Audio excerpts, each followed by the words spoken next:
welcome to the Box of Delights game channel. We're playing Arkham Horror. Here's Ash Campete, he's our first player. He has sanity of 4, stamina of 6.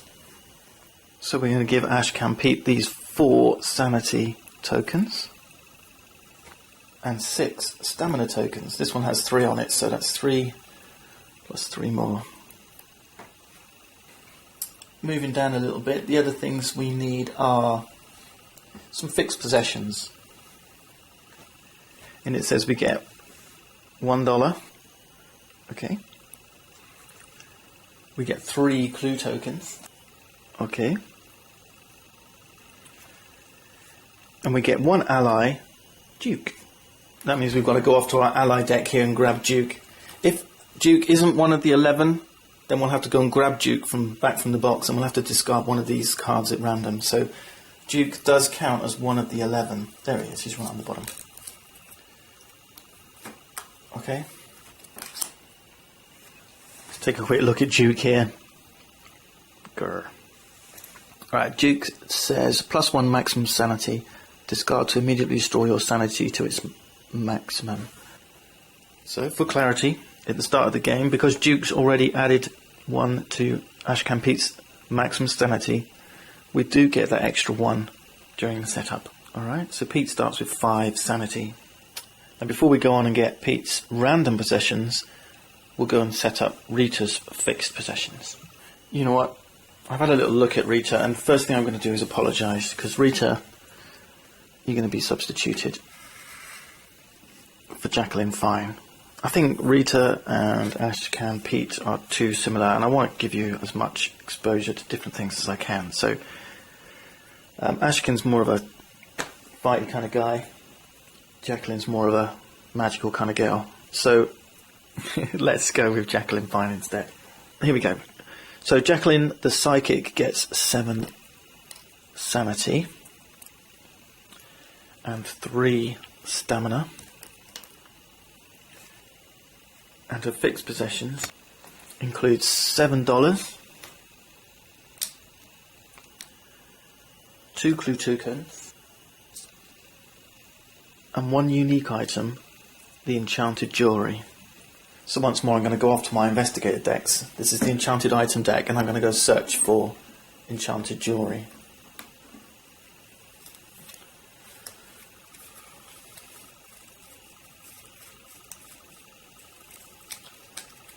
Found it.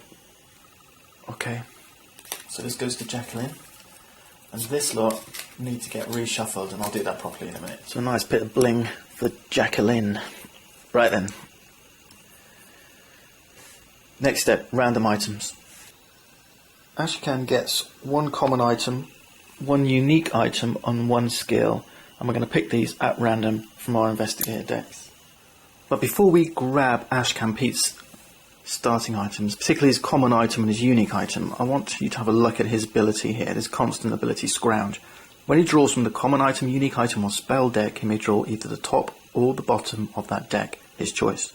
And he can look at the bottom card of those decks at any time. So before we draw a common item and a unique item for our starting setup, we're going to have a quick peek at the bottom of those decks. Well, first off, let's take our skill. We know we can't peek at skills. It's going to be library use.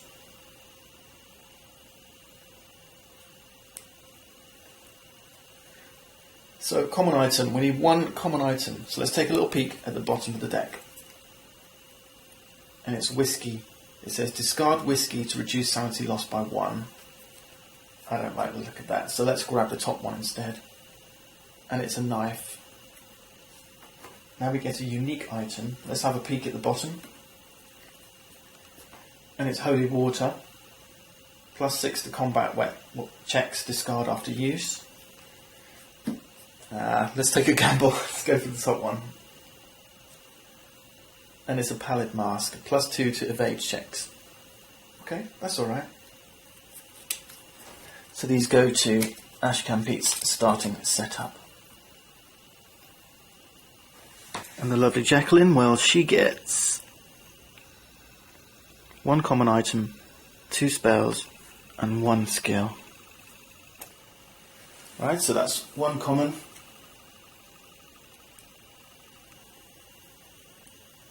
Two spells. And one skill.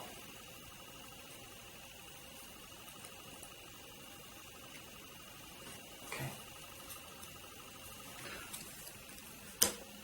Not the most useful for Jacqueline, I don't think, but let's have a look. Fisticuffs looks expensive, but you'll find out why in a second, because it's good for combat. We need some way of boosting her combat, but it's quite expensive on clues. Clues are important to us during this game. And she gets a lantern, which gives her +1 luck. Her luck wasn't that bad anyway. A healing spell and a bless spell. So we'll see if we can make use of those as the game goes on. Next thing we do for setting up our investigators is get these skill sliders on.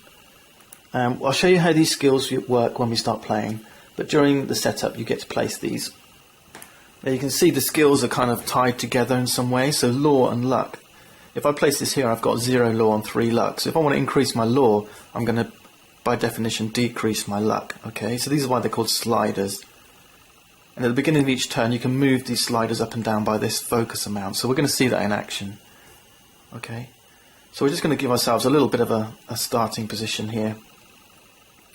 I don't know.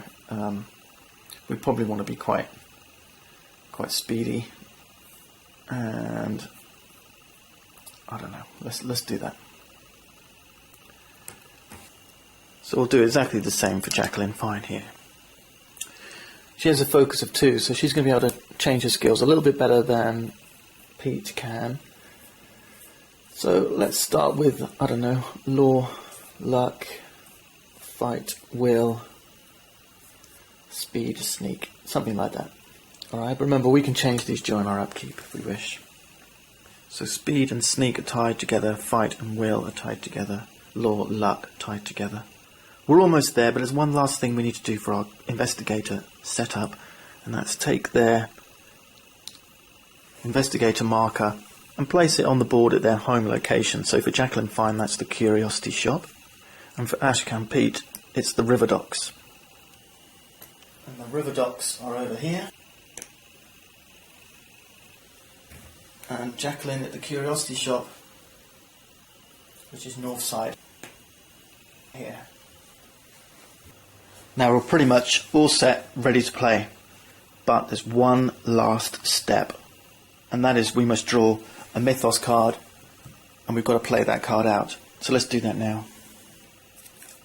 If it's a rumour, we discard it. It's not, it's a headline. So let's have a look at this one. And it says, Scientist warns of a dimensional rift. And the way to play these Mythos cards is you start here with this location name, Unvisited Isle. That tells us that a gate opens at the Unvisited Isle. So let's do that now. The Unvisited Isle's over here, in the Merchant District, near Ashcan Pete. So we draw a gate, and we draw another dimension. And you can see these gates, they represent the other worlds that we've got to travel through.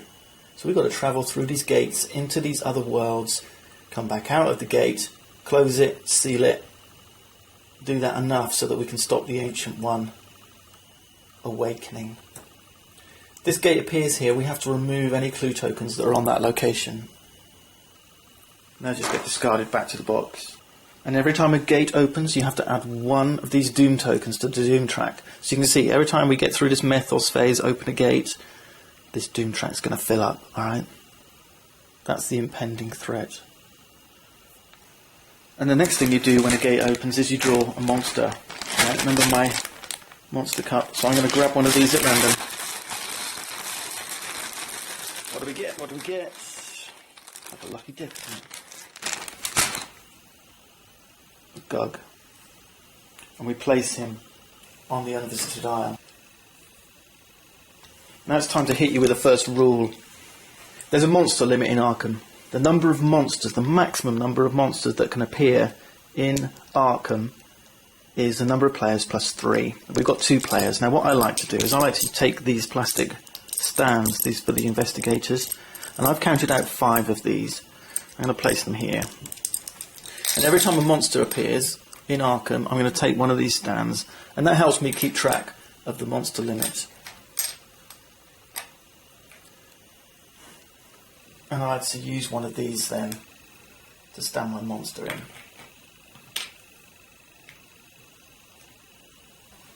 So that's the first part of our Mythos card resolved. Opening this gate, spawning the monster, adding one to the Doom track. The next thing is that you do this part here. A clue appears at the science building. So we're going to go grab a clue and place an extra clue at the science building, which is over here at the Miskatonic University. Right, so that's that part done. Remember, I'm teaching you the rules as we go along. So, if you've got any questions, that's fine. Chances are we're going to get to them at some point.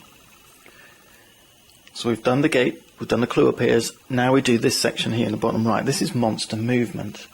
And what it means is any monsters with this symbol here move along the white arrow. Any monsters with one of these three symbols move along the black arrow. Now the only monster we have on the board at the moment is the one we just placed, and that's this Gug, and he has this slash symbol. And that means we have to follow the black arrow. Out of locations, the arrows, white and black, both go in the same direction, this direction. And the last thing we do for resolving the Mythos is resolving this text here. And the headline tells us all Dimensional Shamblers and Hounds of Tindalos, so that's two different types of monsters that can appear that are in that monster cup. Dimensional Shamblers and Hounds of Tindalos that are in Arkham are returned to the cup. If at least one monster returns to the cup, raised to level 1. Right, so we've only got this Gug in Arkham at the moment, so nothing happens. So we discard this Mythos card, and we're ready to begin our first turn. Let me just finish by saying there are a bunch of other tokens and so on that need to go on the board, but let's not worry about them until we need them. I think you guys have got enough to take in right now. So here we are at the start of the game. Pete's in the river docks. Jacqueline finds in the curiosity shop, and we've got a Gug that's moved into the merchant district after a gate opened at the Unvisited Isle. Join me next time and we'll see Ashcan Pete take his first turn.